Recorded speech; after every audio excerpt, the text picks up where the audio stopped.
If you have not had the opportunity to watch the How to Become Great video, I would encourage you now to stop and go and find that video in the Mark playlist and take a listen through it and then come back to this one.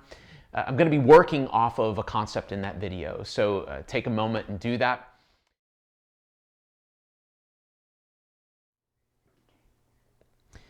In James chapter 4, James shares with us something that really connects directly with what Jesus was teaching in the disciples in Mark chapter 9.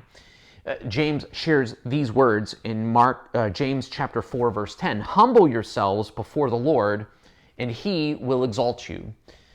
This is exactly what Jesus is saying, is that when we attempt to obtain greatness by what we do or what people say about us or about what we have, that we are trying to exalt ourselves. We're trying to make ourselves great. And that what James is communicating is that this doesn't work, which is exactly what Jesus says. But that rather we need to be humbled, we need to be a servant, is the way that Jesus says it, and that God in due time will exalt us, will make us great. To give a great Old Testament example of this idea, we can see it in Genesis chapter 11 and 12.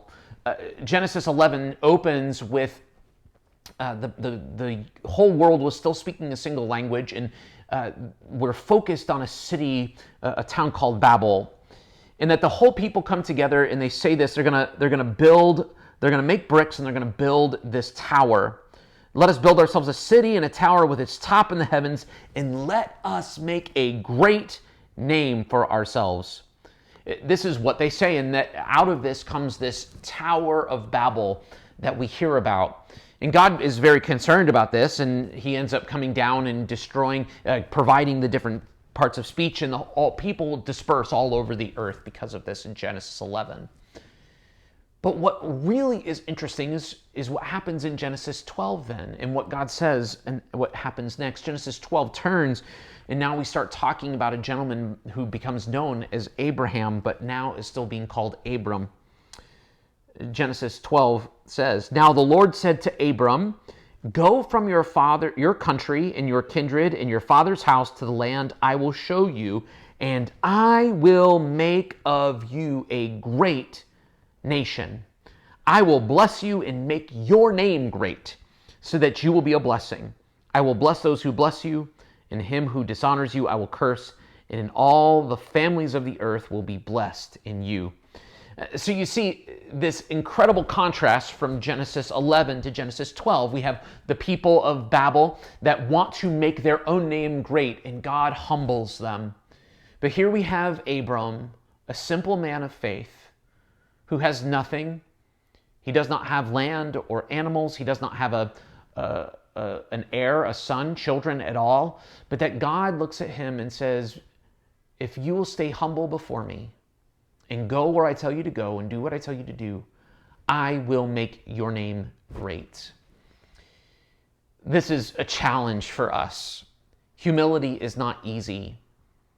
But it's proof that this teaching of Jesus in Mark 9 to us about welcoming children, about not striving for positions of greatness, but rather that we would simply have a humble obedience before God, and that we would allow God to do the work of making us great.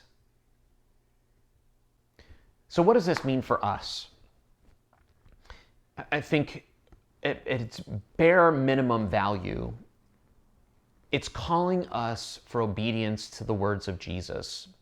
Even those things that seem to us to be maybe outlandish, or that we can't really do that, can we?